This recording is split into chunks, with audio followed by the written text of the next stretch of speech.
Hi, welcome to my review of Halloween Ends. So this film takes place 4 years after all of the events that occurred throughout Halloween 2018 and Halloween Kills. Michael Myers has not been seen in all of this time. He disappeared after that night. Laurie is now no longer living in survival mode. She's living a much more full life. She's bettering all of the relationships that she still has, and this all changes when her life becomes intertwined with this babysitter Corey, who has killed by accident a child on a Halloween night a few years prior. So this is going to be a completely spoiler-free review. It's actually not going to be the easiest film to talk about without spoiling anything, just because of the amount of crazy twists and turns this film takes. To be able to talk about it in any kind of detail without spoiling anything is going to be quite difficult. So I'll be vague where I can regarding certain plot points, but I do want to get into what I liked and disliked about this movie. So to say Halloween Ends is a complete departure from everything we saw in the previous two entries in this trilogy is a complete understatement. I think to enjoy this, you really need to forget about all of those marketing trailers that basically just showed a few clips from the final act of this showdown, or this final showdown between Laurie and Michael Myers. That is not what this movie is at all. This film goes in completely wild and unexpected directions. So I think to really get the most out of this, you need to basically let go of all the expectations that you had for Halloween Ends and just be able to immerse yourself in the weird and wacky story directions they decided to take this final part of the trilogy in.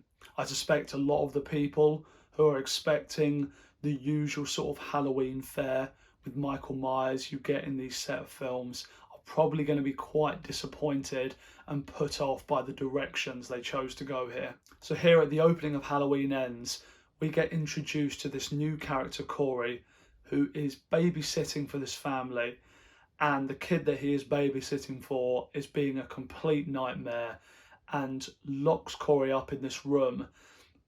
And in a state of panic of him trying to get out, he slams the door open, knocks this kid over the banisters, and he falls to his death.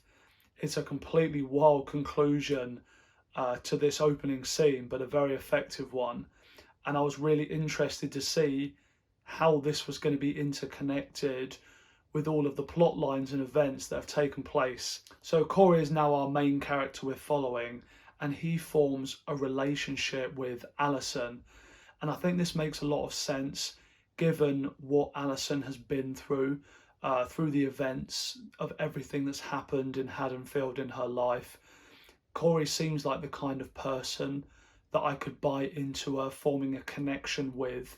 You know, he has a little bit of a disturbed past as well, and the two of them have a very nice on-screen chemistry as well, I think.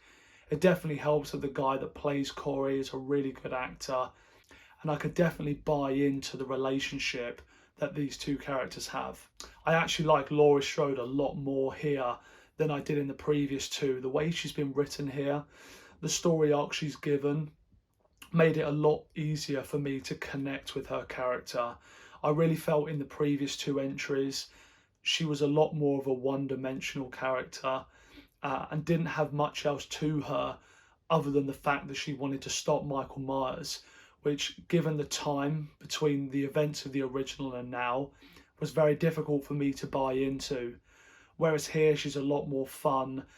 You get to see a lot more of her relationships with Allyson and also Officer Hawkins, and you see a lot more sides to her, whilst also showing that it's still very much the Laurie Strode we know and love.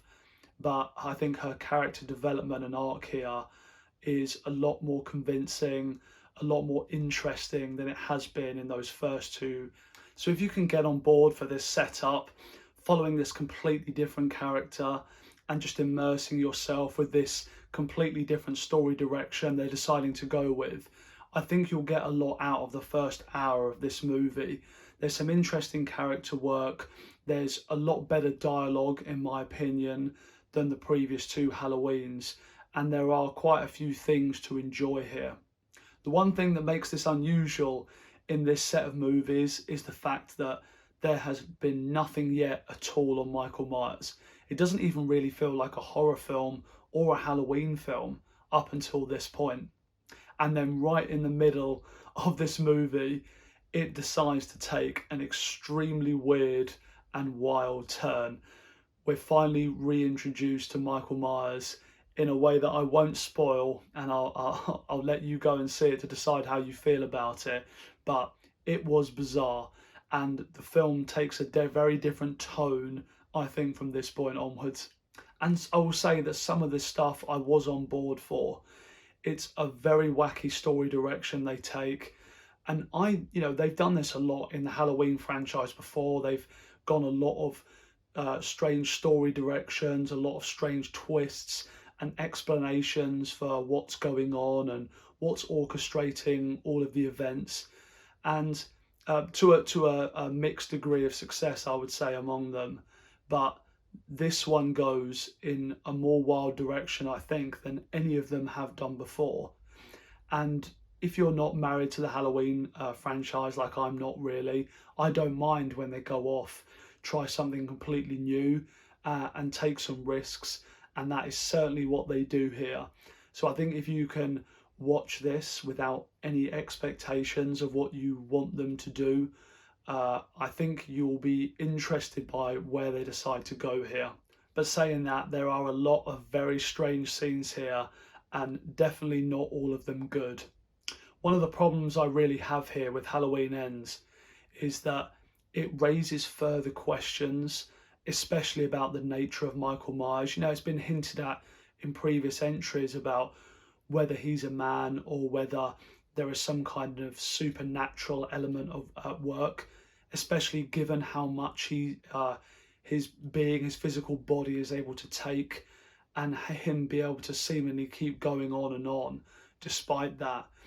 And this movie raises more questions regarding that, but any of it really tries to explore or answer, I'm not entirely sure it's really done or concluded in a satisfying way. It really leaves us, in my opinion, even more confused than we were before this. I think as well, a lot of the things they do here regarding the way Michael operates, where he is, what he's doing, how he's doing it, I don't think logically it ties in with this character that's been set up beforehand. If you are really picking this movie apart and that character and trying to tie together certain continuities and certain things about this character in particular, I think you would start to find a lot of holes in the logic. And then you get to this final act where you'll get a lot of those scenes that you saw in that first trailer, effectively the showdown between Laurie and Michael Myers. And I did like the way they chose to conclude this movie, the way they sum up the final character arcs of Laurie and Michael. I don't think they leave too many stones unturned, and they did find a way here to make it a pretty definitive conclusion. And I don't think there's anything they could do after this within this particular universe. So my overall thoughts on Halloween Ends, I'm not entirely sure how I feel about it yet. I feel like it's one of those movies you're going to have to see a couple of times to fully decide how you feel about it, just because of how much of a different entry this really is to Halloween 2018 Halloween Kills. To compare it to those is so difficult because they feel like they're from completely different worlds.